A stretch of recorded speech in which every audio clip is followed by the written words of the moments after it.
ਤਾਂ ਇਸ ਵੇਲੇ ਦੀ ਵੱਡੀ ਖਬਰ ਆ ਰਹੀ ਹੈ। ਡੇਰਾ ਚੀਫ ਗੁਰਮੀਤ ਸਿੰਘ ਰਾਮ ਰਹੀਮ ਦੇ ਖਿਲਾਫ ਸੁਪਰੀਮ ਕੋਰਟ ਦੇ ਵਿੱਚ ਅਪੀਲ ਫਾਈਲ ਕਰ ਦਿੱਤੀ ਗਈ। ਰਾਮ ਰਹੀਮ ਨੂੰ ਬਰੀ ਕੀਤੇ ਜਾਣ ਦੇ ਫੈਸਲੇ ਨੂੰ ਚੈਲੰਜ ਕੀਤਾ ਗਿਆ। ਪੱਤਰਕਾਰ ਰਾਮਚੰਦਰ ਛਤਰਪਤੀ ਦੇ ਬੇਟੇ ਦੇ ਵੱਲੋਂ ਸਾਰੀ ਕਾਰਵਾਈ ਕੀਤੀ ਗਈ ਹੈ। ਛਤਰਪਤੀ ਕਤਲ ਕੇਸ ਦੇ ਵਿੱਚ ਇਸ ਕੇਸ ਵਿੱਚ ਹਾਈ ਪ੍ਰੋਫਾਈਲ ਕੇਸ ਵਿੱਚ ਰਾਮ ਰਹੀਮ ਨੂੰ ਬਰੀ ਕੀਤਾ ਗਿਆ ਤਾਂ ਫਿਰ ਉਸ ਫੈਸਲੇ ਦੀ ਕਾਪੀ ਨੂੰ ਸੁਪਰੀਮ ਕੋਰਟ ਵਿੱਚ ਚੈਲੰਜ ਕੀਤਾ ਗਿਆ। ਸੁਪਰੀਮ ਕੋਰਟ ਨੇ राम रहीम ਨੂੰ ਨੋਟਿਸ ਭੇਜਿਆ ਹੈ। ਪੱਤਰਕਾਰ ਰਾਮਚੰਦਰ ਛਤਰਪਤੀ ਪੂਰਾ ਸੱਚ ਦੇ ਸੰਪਾਦਕ ਦਾ ਗੋਲੀਆਂ ਮਾਰ ਕੇ ਕਤਲ ਕਰ ਦਿੱਤਾ ਗਿਆ ਸੀ। ਤੁਹਾਨੂੰ ਯਾਦ ਹੋਏਗਾ ਪੱਤਰਕਾਰ ਰਾਮਚੰਦਰਪਤੀ ਅਸ਼ਤੀ ਮਾਮਲੇ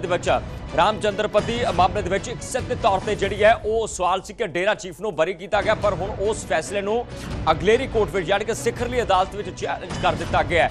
ਪੱਤਰਕਾਰ ਰਾਮਚੰਦਰ ਛਤਰਪਤੀ ਦੀ ਗੱਲ ਕੀਤੀ ਜਾਵੇ ਤਾਂ ਉਸ ਵੇਲੇ ਪੂਰਾ ਸੱਚ ਅਖਬਾਰ ਦੇ ਸੰਪਾਦਕ ਸਨ, ਜਿਸ ਵੇਲੇ डेरा मुखी राम रहीम का कच्चा चिट्ठा अखबार दे विच छापिया गया तो फिर कुछ दिन बाद पत्रकार रामचंद्र छतरपति नूं जान तो मारन दी धमकियां दित्तियां गईयां तां उन्हां दा कतल हो जांदा है। वड्डी वारदात नूं अंजाम दिता गया तां इस पूरे मसले ते सुप्रीम कोर्ट दे विच हुण इस फैसले नूं लैके वड्डे सवाल खड़े किए गए हैं कि बरी जो किया गया वो गलत किया गया। तो शंकर आनंद इस खबर जुड़े ने। शंकर, क्या कुछ आपके पास इन्फॉर्मेशन? देखिए, ये मामला बहुत हाई प्रोफाइल केसेस में माना जाता रहा है। देखिए, गुरमीत राम रहीम को हाईकोर्ट से बरी करने के खिलाफ जो एक अपील की गई थी, उसी अपील पर सुप्रीम कोर्ट में गुरमीत राम रहीम को एक नोटिस भेजा है, उनके वकील को नोटिस भेजा है और बाकायदा पीड़ित के वकील की पीड़ित के जो पिता की वकील अपील है उस पर सुप्रीम कोर्ट ने नोटिस जारी किया है। सुप्रीम कोर्ट में इस मामले पर तमाम दलीलों को सुनने के बाद ये नोटिस जारी किया है। तो सुप्रीम कोर्ट की इस अपील पर 16 नवंबर से शुरू होने वाले उसके अंतिम में ये सुनवाई होने वाली है। तो सुप्रीम कोर्ट जो है आज स्पष्ट तौर पे बताया कि देखिए अभी 16 नवंबर से इस मामले में जो लगातार सुनवाई होगी और जो उसके 16 नवंबर वाले जो हफ्ता है उसमें कोई तारीख जो है इस मामले से मुकर्रर की जाएगी।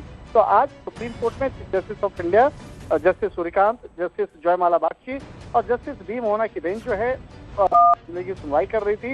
और हाईकोर्ट ने अपने पहले आदेश में कहा था कि सीबीआई ने एक गवाह पर दबाव डालकर राम रहीम को फंसाने का बयान दिलवाया था। तो इन तमाम चीजों पर जो जिस तरह से बाकायदा तमाम दलीलों को कोर्ट के सामने रखा गया है, इसी के आधार पर सुप्रीम कोर्ट ने पीड़ित जो है उसके पिता की अपील पर आज नोटिस जारी किया गया है। अब देखना लाजमी होगा कि 16 नवंबर से जब इस मामले में जब सुनवाई होगी और 16 नवंबर के बाद वाले सप्ताह में जब सुनवाई होगी तो उस वक्त में किस तरह से तमाम दलीलों को दोनों पक्षों की तरफ से रखा जाएगा और उसके बाद कोर्ट का क्या निर्देश होगा वो देखना बेहद महत्वपूर्ण होगा। जी, बहुत शुक्रिया शंकर।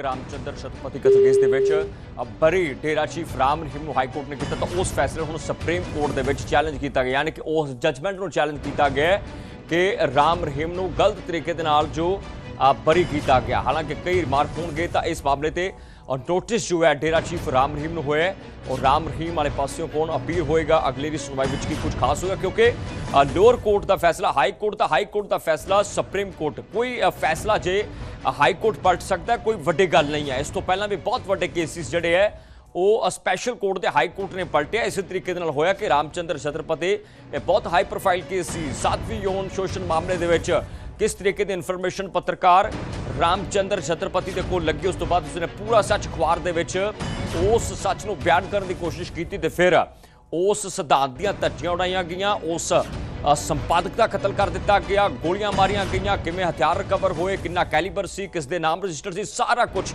ऑन रिकॉर्ड फैक्ट ते है। फिलहाल वड्डी खबर है कि राम रहीम नूं नोटिस हो गया है।